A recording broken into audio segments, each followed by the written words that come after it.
اگر اس کے دل کو سکون پہنچتا ہے یوں، اگر وہ سمجھتی ہے کہ یہ کوئی مذہبی احکامات ہیں، ہو بھی سکتے ہیں نہ بھی ہو سکتے، مجھے نہیں پتہ، مگر یہ اس کی مرضی ہے، کوئی اسے مجبور نہ کرے. کوئی اگر لڑکی جینز پہننا چاہتی ہے پہنے، میں کہتا ہوں یہ اس کا حق بنتا ہے. بالکل ٹھیک. ایک چونکہ میں پہلے ان نکات پر گفتگو کر رہا ہوں جو اعتراضات ہیں آپ کے حوالے سے، اور ہمیں اس کی رائے لینا بہت ضروری ہے تاکہ برابر ہو سکے بات. کچھ لوگوں کا خیال ہے کہ آپ کا تو یہ میدان ہی نہیں ہے، چاہے وہ اسلامک مذہبی معاملات ہوں یا سماجی معاملات ہوں. آپ تو ایک سائنسدان ہیں، آپ صرف اپنے میدان تک رہیں اور کام کریں. ایک بہت بڑے طبقے کا یہ جواز ہے کہ آپ بلا وجہ ٹانگ اڑاتے ہیں ان موضوعات میں.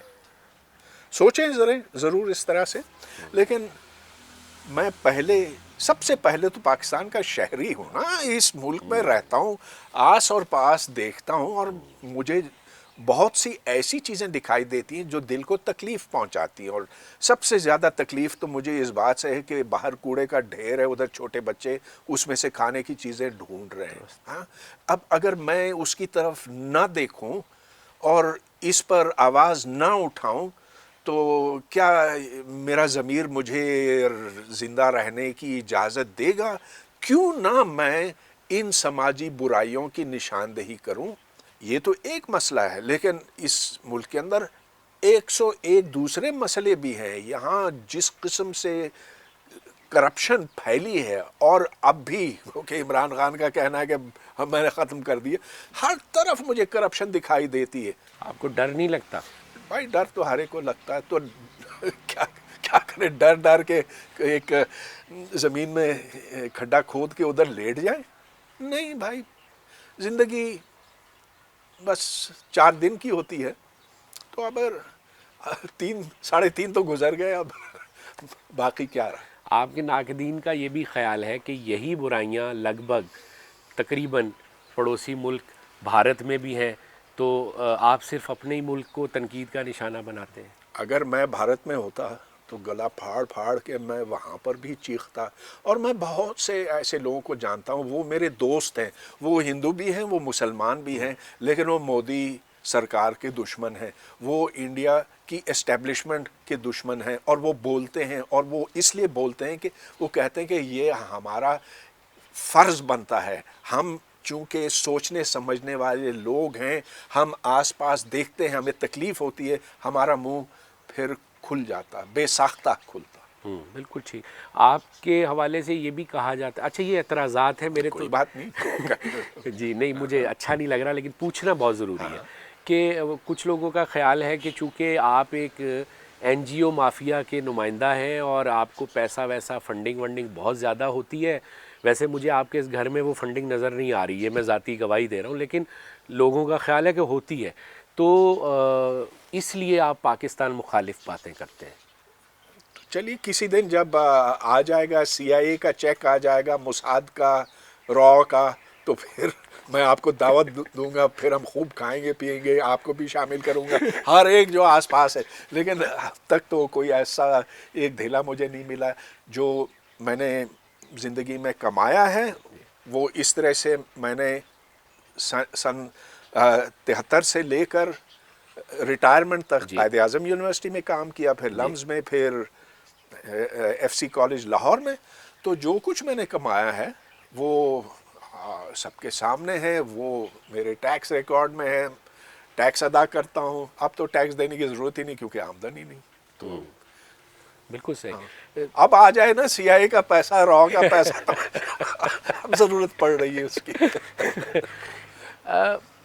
سر آپ استاد بھی، اتنا ایک طویل آپ کا کیریئر ہے، لیکن جہاں لیگسی بنتی ہے، جب 40 سال 50 سال آپ پڑھا لیتے ہیں تو دنیا کی کسی بھی مہذب ملک میں آپ کی ایک لیگسی بن جاتی ہے، آپ ایک لیجنڈ میں تبدیل ہو جاتے ہیں، لوگ آپ کے نقش قدم کو چومتے ہیں. آپ کے ساتھ الٹ ہو رہا ہے. جب آپ 40-43 سال کا کیریئر پورا کرتے ہیں تو لمس یونیورسٹی آپ کو فارغ کر دیتی ہے، جبری رخصت پہ بھیج دیتی ہے. یہ اور پھر ایف سی کالج بھی، اور ایف سی کالج بھی، اور پھر جو رویے ناروا رکھے گئے مختلف اور اسی سے ملتے جلتے. تو لوگ تو ملک چھوڑ کے چلے جاتے ہیں سر، تنگ آتے ہیں تو آپ ملک بھی چھوڑ کے نہیں جاتے، آپ کیسے؟ آپ محب وطن تو ہے نہیں بقول بہت ساری طاقتوں کے، تو پھر آپ ملک بھی نہیں چھوڑ کے جاتے؟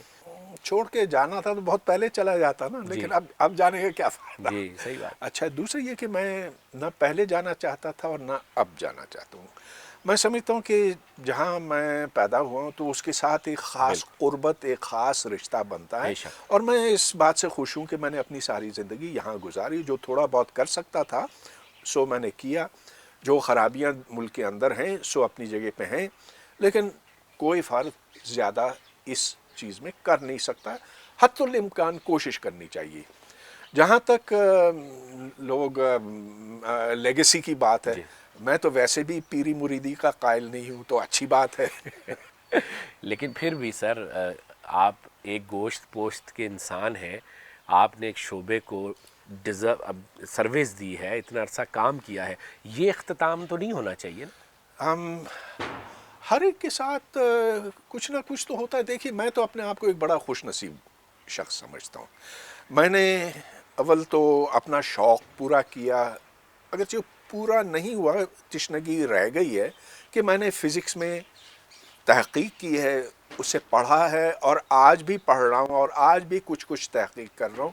تو جو مجھے اس سے خوشی ملتی ہے وہ کسی اور چیز سے نہیں ملتی، واہ، کیونکہ یہ ایک اس قدر خوبصورت مضمون ہے کہ آپ صرف چند بنیادی اصولوں کی بنا پر آپ جان سکتے ہیں کہ ستاروں سے ستارے کیوں چمکتے ہیں، کہ وہی چیز ہے جو سورج کے اندر ہے، اس سے جو گرمی اور توانائی نکلتی ہے وہ نیوکلیئر ری ایکشن سے۔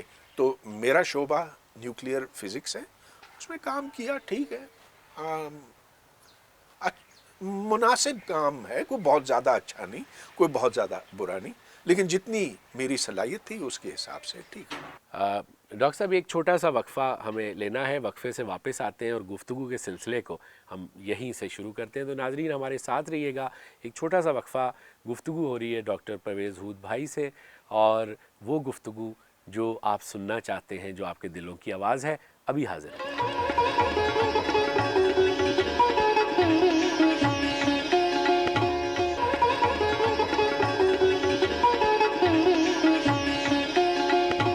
ناظرین جیسا کہ آپ جانتے ہیں گفتگو ہو رہی ہے ڈاکٹر پرویز ہود بھائی سے، اور جہاں ہم نے گفتگو کو چھوڑا تھا وہیں سے اس تسلسل کو آگے بڑھاتے ہیں۔ آپ کے ناقدین کہتے ہیں کہ جس گہرائی کے ساتھ تحقیق آپ کو کرنی چاہیے تھی اور کوئی چیز بھی ایجاد کرنی چاہیے تھی، تو میں نے تو آپ کے وہ پیپرز اور ان کے عنوانات پڑھے ہیں، لیکن انہوں نے نہیں پڑھے، تو اس ڈائلاگ کے تھرو میں یہ چاہتا ہوں کہ تھوڑا سا آپ اپنے اس کام کے، علمی کام کے بارے میں بھی بتائیں، وہ مختصر۔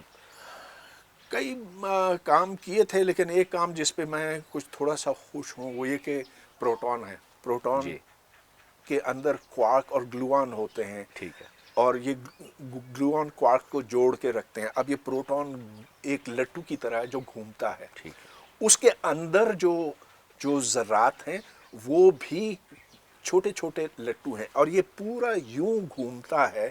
کیسے گھومتا ہے، کوارکس کا کتنا حصہ ہے، گلوونز کا کتنا حصہ ہے، اور آپ یہ کیسے جان سکتے ہیں؟ تو میری تحقیق کچھ اس سے بھی متعلق ہے، اور بس میں صرف یہ کہوں گا کہ کوئی جائے گوگل اسکالر پہ میرا نام ڈالے تو جو حوالہ جات ہیں، یعنی کہ جو میں نے کام جی کی ہے اس کے جو حوالہ جات وہ ہیں وہ مل مل جائیں جائیں گے، اور پھر دوسرے بھی کام ہیں جو نیوکلیس سے، باقاعدہ نیوکلیس سے متعلق ہے۔ بہرحال یہ ٹیکنیکل چیزیں ہیں، جی میں اس میں پڑھنا نہیں چاہتا، بس یہ کہ میرا وقت اچھا گزرا یہ تحقیق کرتے ہوئے، کاش کہ میں اس سے بہت زیادہ کر سکتا۔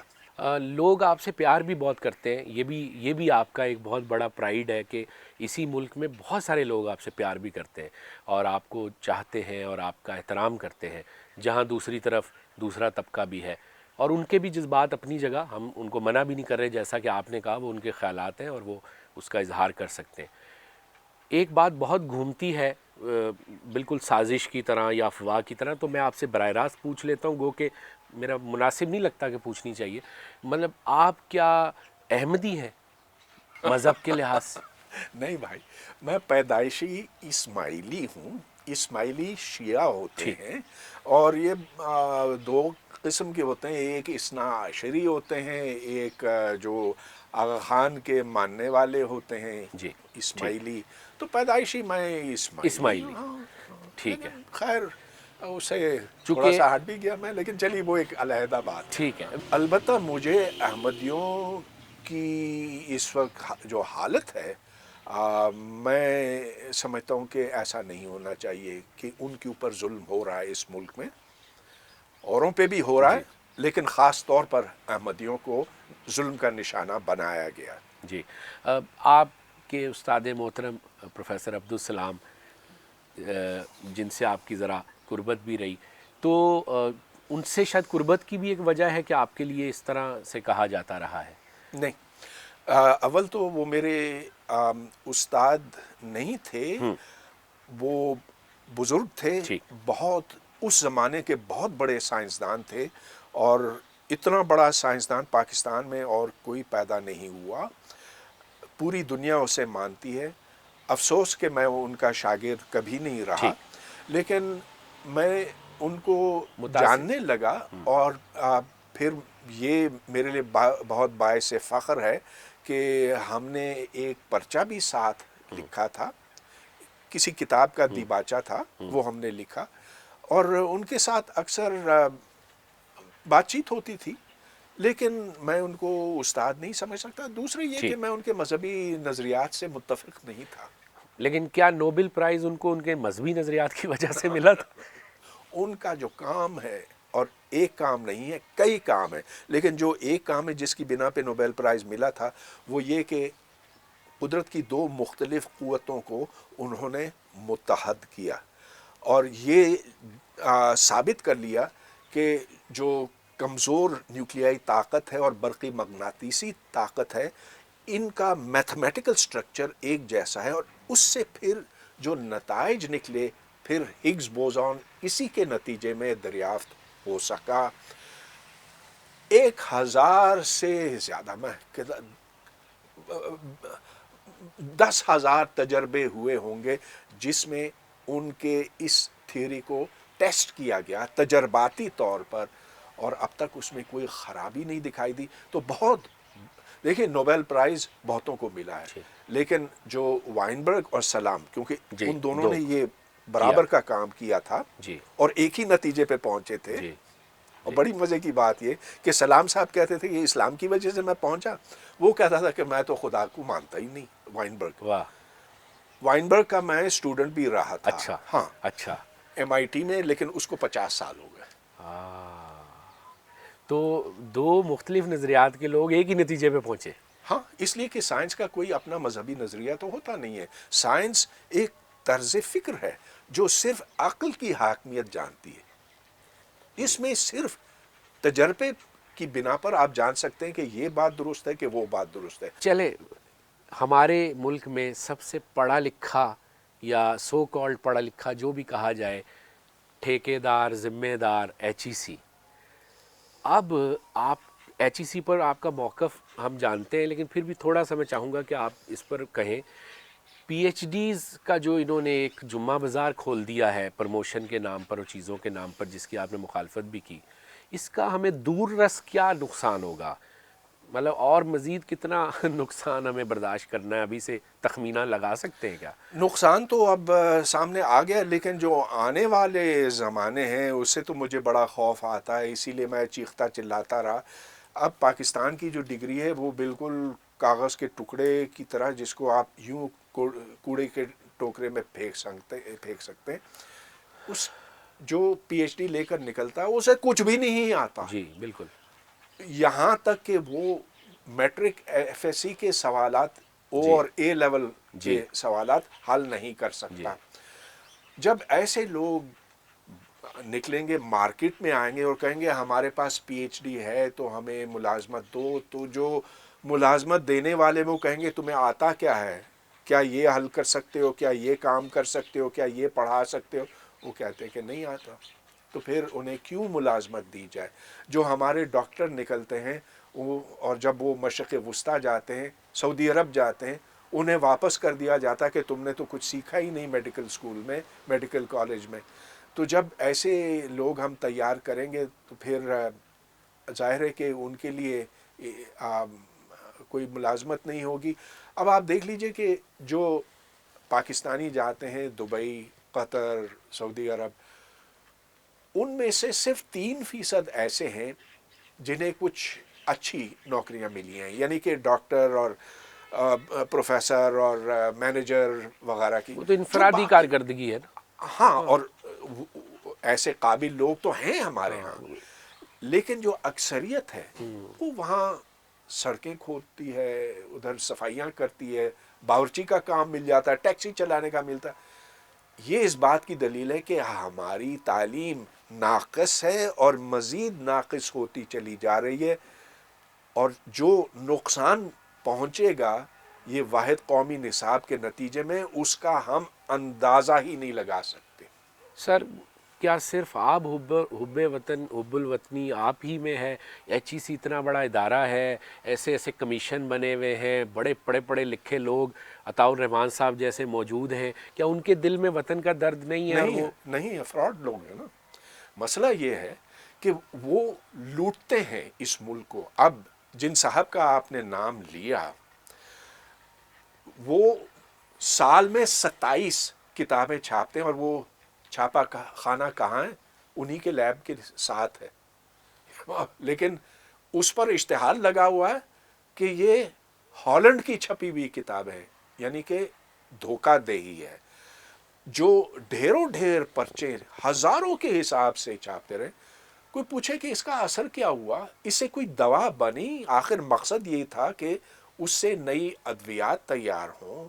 جو ایچ ای جے کو اتنی بڑی رقم ملی، 40 ارب روپوں کی، اس سے ایک نئی دوا بھی نہیں تیار ہو سکی۔ تو میں کہوں گا کہ یہ سارا فراڈ ہے۔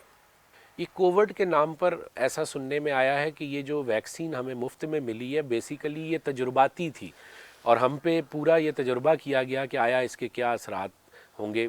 بینگا آپ اس کو کس طرح دیکھتے ہیں سائنسدان کی نظر یہ سے؟ چائنا کی 2 جی ویکسینز تھی اور انہیں یہاں ٹیسٹ کیا گیا، لیکن صرف پاکستان میں نہیں، چین میں بھی ٹیسٹ ٹھیک کیا گیا اور دوسرے ملکوں میں بھی۔ تو یہ ایک نارمل چیز ہے۔ ٹھیک ہے، میں سمجھتا ہوں کہ جب تک آپ کسی دوا کو ٹیسٹ نہیں کرتے تو آپ دعوے سے کہہ نہیں سکتے کہ اس کا وہ اثر ہوگا کہ نہیں۔ بالکل ٹھیک ہے۔ آپ کی کتاب جو ہے اسلام اور سائنس، اس پر بہت تفصیل سے آپ بات کر چکے ہیں۔ میں صرف یہ جاننا چاہتا ہوں کہ نشاط ثانیہ یورپ کو بھی ضرورت تھی، تاریکی سے وہ نکلا جب وہاں نشاط ثانیہ ہوا۔ ہمارا نشاط ثانیہ کوئی اندازہ ہے آپ کو کب آئے گا اور کتنا عرصہ ہم تاریکی میں رہیں گے؟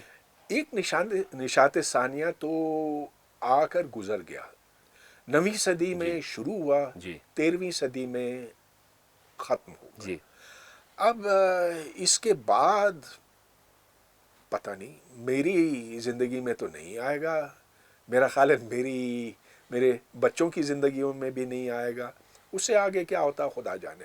لیکن جب تک رویے نہیں بدلتے، جب تک ہم عقل کو نہیں مانتے، جب تک ہم اندھے یقین پر ہی چلتے رہے، تو میں نہیں سمجھتا کہ ہم اس دلدل سے نکل سکیں گے۔ اب دیکھیں 900 سال گزر چکے ہیں، 800 سال 13ویں سے لے کر جی 21ویں جی صدی تک۔ ہم نے، یعنی کہ ہم مسلمانوں نے سائنس کے میدان میں ایک نئی ایجاد بھی نہیں کی ہے، ایک نئی مشین یا کوئی ایسا سائنسی کام کیا ہے جس کو دنیا مانتی ہو۔ لیکن ہمارے بہت بڑے طبقے کا، عوام کا یہ خیال ہے کہ جو آج ترقی ہوئی ہے اس کی بنیاد ہمارے مسلمان سائنسدانوں کی ایجادات پر ہے۔ یہ تو خیر بہت سے لوگ سمجھتے ہیں، اور صرف مسلمان نہیں، ہندوؤں کو آپ دیکھیں یا چینیوں کو دیکھیں، وہ کہتے ہیں کہ ہم ہی لوگ ہیں جو شروع کے تھے اور جس کی وجہ سے سائنس پنپ سکی، سائنس شروع ہو سکی، اور پھر ہم نے اس کو جتنا ڈیولپ کیا تو پھر بعد میں یونان کے اور اس کے 1000 سال بعد مسلمانوں نے تھوڑا بہت کیا۔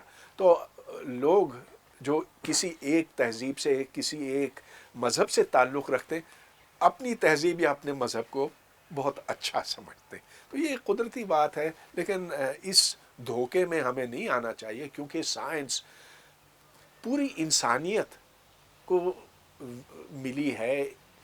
یہ انسان کے دماغ کی تخلیق ہے، خواہ وہ چین کا ہو، ہند کا ہو، عرب کا ہو یا امریکہ کا ہو. چھوٹا سا وقفہ لیتے ہیں. ناظرین آپ بھی اپنی چائے بنا لیجئے اور ابھی حاضر ہوتے ہیں چائے پر ڈاکٹر پرویز ہود بھائی سے گفتگو ہو رہی ہے.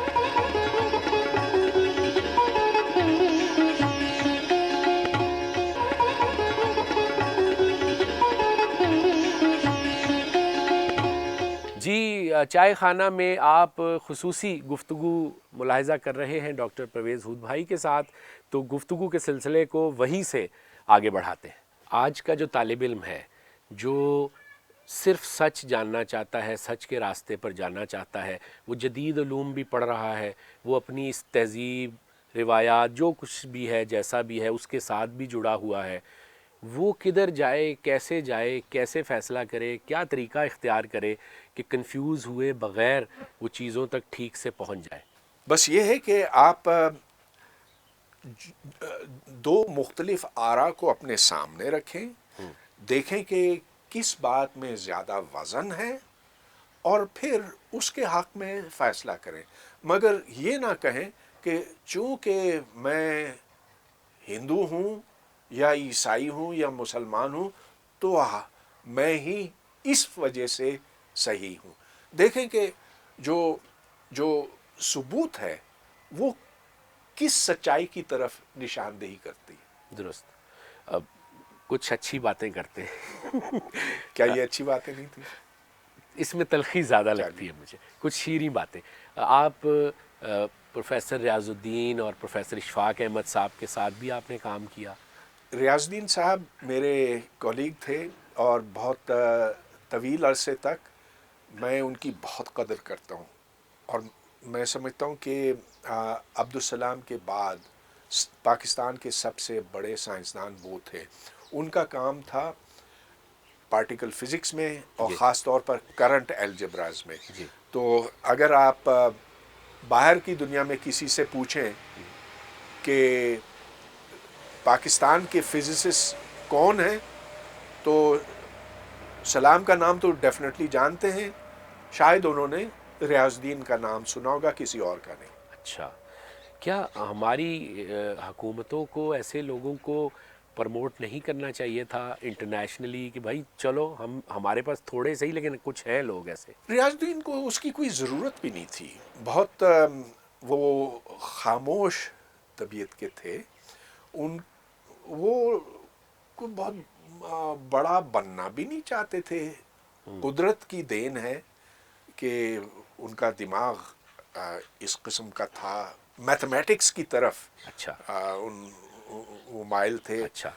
اور وہ قدرتی صلاحیت ہے جس کی بنا پر وہ اتنا بڑا نام پیدا کر سکے، لیکن ان کو شہرت کی ضرورت ہی نہیں تھی. شہرت کی ضرورت ہوتی ہے اس طرح کی دیوانگی میں؟ نہیں، اس طرح بہت نہیں، کچھ کو ہوتی ہے، لیکن کچھ ایسے لوگ ہیں، ریاض الدین جیسے لوگ ہیں جو بالکل اس چیز کو دھتکارتے ہیں، اس کو ایک طرف کر دیتے ہیں. ہاں تو ان کو ہلال ملا یا نشان ملا پتہ نہیں. صحیح. بہت بڑا اعزاز ہے. جب ملا تو بولے کہ ٹھیک.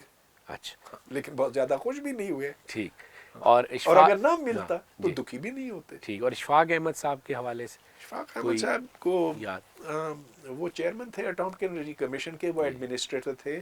ان کو سائنسدان کے طور پر کسی نے نہیں دیکھا. ٹھیک. اور ہم نے بہت دیر میں جانا اقبال احمد صاحب کو، اور پھر جب ہم نے پڑھنا شروع کیا تو آپ کے حوالے سے بھی چیزیں. اقبال صاحب کی کوئی یادیں؟ اقبال احمد کو سب سے پہلے میں نے اس وقت دیکھا جب میں طالب علم تھا MIT امریکہ میں، اور ایک جلسہ تھا جس میں وہ تقریر کر رہے تھے MIT کے اندر. یہ ویتنام وار کا زمانہ تھا اور اس وقت MIT کے اسٹوڈنٹس اور MIT کی اپنی فیکلٹی اس احتجاج میں شریک تھی. اقبال احمد وہاں آئے تھے بولنے کے لیے، اور جب میں نے ان کی تقریر سنی تو پہلی دفعہ میرے دماغ کے اوپر جو پردہ تھا وہ کھلا کہ امریکہ ویتنام کے اوپر کس قسم کا ظلم کر رہا ہے. پھر میں ان کے پاس گیا, پھر ایک اور ملاقات ہوئی, اور وہ ایک تو ویتنام وار کے خلاف تھے, پھر جو فلسطین کی جنگ آزادی تھی اس زمانے میں, اس میں وہ بڑھ چڑھ کے حصہ لے اور رہے تھے. ایڈورڈ سعید کے ایڈورڈ سعید یاسر عرفات کے شروع میں کافی قریب تھے, لیکن پھر یاسر عرفات سے دور ہو گئے کیونکہ کہا کہ یہ فلسطین کے لیے ٹھیک لیڈر نہیں ہے. مگر وہ فلسطینیوں کے ساتھ جڑ کے رہے تھے آخری دم تک. بالکل ٹھیک. تو عبدالسلام صاحب کے حوالے سے کوئی ایسی یاد جو آپ کو نقش ہو ذہن پہ, کوئی ایسی بات, کوئی چیز؟ کیونکہ دیکھیں آپ سے سینئر تھے, آپ ان کے جونیئر تھے, پھر آپ نے اتنی اچھی ٹی وی سیریز پیش کی, میں نے وہ دیکھی بھی ہے ٹی وی, اس کی آرکائیوز کچھ یوٹیوب پہ موجود ہے. تو کیا یادیں ہیں ان کے حوالے سے؟ کیونکہ یہاں تو ان کو یاد کرنا, نام لینا بھی جو ہے تھریٹ سمجھا جاتا ہے. عبدالسلام نے سائنس کے میدان میں تو بہت کامیابی حاصل کی. آج تو آپ دیکھیں کہ فزکس کی کتاب, پارٹیکل فزکس کی کتاب آپ کھولیں تو اس کے اندر عبدالسلام, اسٹیون وائنبرگ, ان دو کا نام ہے. تو فزکس نے تو ان کو یاد کیا, لیکن ان کو اصل محبت پاکستان سے تھی. اور شروع کے دنوں میں ایوب خان کے زمانے میں, اور پھر سن 74 تک, بھٹو کا زمانہ تھا 71 سے لے کر 74 تک, تو اس وقت تک تو انہوں نے پاکستان کی بھرپور خدمت کی, اور یہاں وہ بہت بڑے آدمی مانے جاتے تھے. وہ اس بات سے خوش تھے, بہت خوش تھے کہ انہیں یہ موقع ملا ہے پاکستان کی خدمت کرنے کا. اور بے شمار پاکستانی ہیں جو اس وجہ سے تریستے جا سکے, ادھر جو فیسلٹیز ہیں ان سے استفادہ کر سکے. لیکن ان کا آخری وقت اچھا نہیں گزرا. وہ بہت دکھی تھے کہ پاکستان نے ان کو دھتکار دیا, مسترد کر دیا, اور بس وہ وقت اچھا نہیں گزرا. ایسی ایک خیال آ رہا ہے کہ اسلام صاحب اتنے مذہبی انسان تھے, مطلب مذہب سے لگاؤ تھا ان کو اور قربت تھی, تو وہ پھر بھی ایک اچھے سائنسدان ثابت ہوئے. عقل پوری طرح عقل پہ کلیہ نہیں کیا انہوں نے. ہاں, تو اس بات پہ کبھی کبھی ہماری بات بھی ہوتی تھی, اور چونکہ میں اتنا جونیئر تھا ان کے سامنے, تو اختلافی باتیں تو اتنی زیادہ ہو نہیں سکتی نا. بہرحال وہ اس سے کوئی فرق نہیں پڑتا کہ وہ مسلمان یا احمدی تھے, اور دوسری طرف اسٹیون وائنبرگ ملحد تھا, اور خوشی سے یہ اعلان کرتا, اور بار بار اور بہت ایک پرزور انداز میں, کہ میں تو خدا کے وجود کو تسلیم ہی نہیں کرتا. تو ایک طرف یہ, لیکن جو کام کیا وہ ایک ہی نقطے پہ آ کے جڑ گیا. یہ اس بات کی دلیل ہے کہ سائنس اصل میں صرف حقائق کو سامنے رکھتی ہے, اس میں منطق, ریاضی, مشاہدہ, تجربہ, یہ چیزیں ہیں جو طے کرتی ہیں کہ سائنس کا رخ کیا ہوگا. تو یہ معروضیت ہے نا, یہ وہ چیز ہے جو مجھے سائنس میں پسند ہے. تو اس سے کوئی فرق نہیں پڑتا کہ پیدائشی وہ احمدی, مسلمان جو بھی ہے, کوئی دوسرا ہے وہ پیدائشی ہندو ہے یا عیسائی ہے یا کچھ بھی نہیں ہے. کام ایک جب ہوگا نا, تب ہم جانیں گے کہ اس کام کی سچائی کتنی. بالکل ٹھیک ہے.